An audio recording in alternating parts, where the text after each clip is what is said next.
Hong Kong's last major pro-democracy party is disbanding. The group cited heavy political pressure in the city where democracy movements have been stifled by national security laws. Tiffany Wong reports.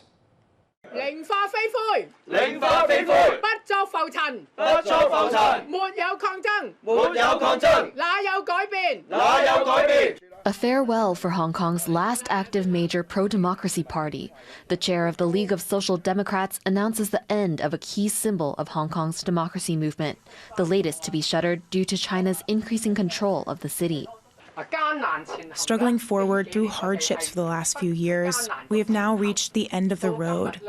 The path ahead is fraught with difficulties. As an organization, the League of Social Democrats must bow out from the stage of Hong Kong's social movement history. The League is the third major opposition party to shut down in Hong Kong in the past 2 years. Pro-democracy activity in the city has been stifled since a national security law was imposed by Beijing in 2020 after large-scale anti-government protests. Those rules were expanded last year, spurring fears for the safety of party members. The League of Social Democrats was founded by Chan's husband, former lawmaker Leung Kwok-hung, in 2006. The party was known for its radical pro-democracy views and aggressive tactics. Last year, Leung was sentenced to almost 7 years in prison as part of a trial of 47 pro-democracy advocates under national security law charges. As the party officially disbands, the prospect of democracy in Hong Kong dims. Scott Huang and Tiffany Wong for TaiwanPlus. For more on what's happened in the 5 years under the national security law and the League of Social Democrats disbanding, Alec MacDonald spoke to Michael Mo, a former district councilor in Hong Kong. Michael, can you talk a little bit about the importance of the Social Democrats and what this party meant to Hong Kongers? So the League of Social Democrats is launched back in 2006.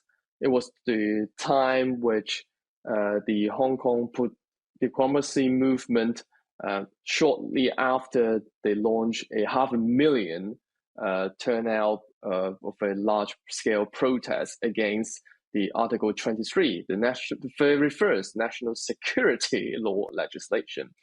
And their positioning is also unique, pretty much filling up the political spectrum that is actually vacant back in that time, namely economically left, radical street actions, and also legal front to challenge draconian laws that is being left out by the British and being picked up by Beijing to harass or intimidate any democracy campaigners back in the time. So why have the Social Democrats decided to disband 19 years after their founding? I think one of the reasons is that they are still one of the few pro-democracy parties, which is of course being ousted from any form of participation in politics in Hong Kong, are still demonstrating on the streets, whether it is like a few people having a street fundraising stores or having a petition at the government headquarters. They're still looking defiant.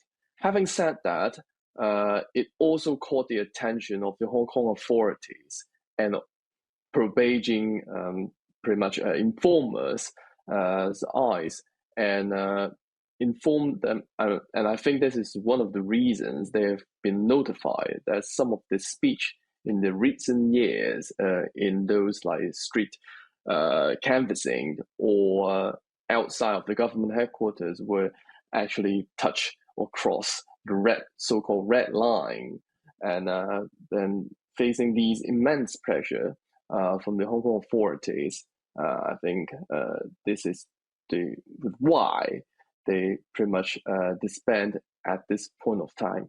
In light of many of the pro-democracy parties in Hong Kong disbanding, can you reflect a little bit upon the national security law 5 years on? So since the national security law enacted in 2020 effectively bypassed the city's legislature, the Hong Kong authorities pretty much use the power they're pretty much being authorized to, whether it one would say is illegal or not, to harass, intimidate, arrest, prosecute pro-democracy campaigners, lawmakers all over the place. And also, so in the first few years, we've seen that the Hong Kong authorities really ran after the high-profile activists, and also those for democracy district councillors as well, myself included. So during the first few years, we've seen over 75 political parties, civil society groups, media, including Apple Daily, and labor unions disbanded or ordered to be disbanded. So it's really been a very dire scene ever since. What lessons are there in this for Taiwan? So I think to the world, not only Taiwan, it shows that if the Beijing took over a sovereignty of a certain place, they would go wherever they like to make a firm grip on this place, and there's no respect of whatever rule of law, democracy, freedoms, all the things that they guaranteed before they take over the sovereignty. So I think its particular profound lesson to Taiwan is that whatever Beijing promised to them, it seems they would pretty much default it by default. That was former Hong Kong District Councilor Michael Mo.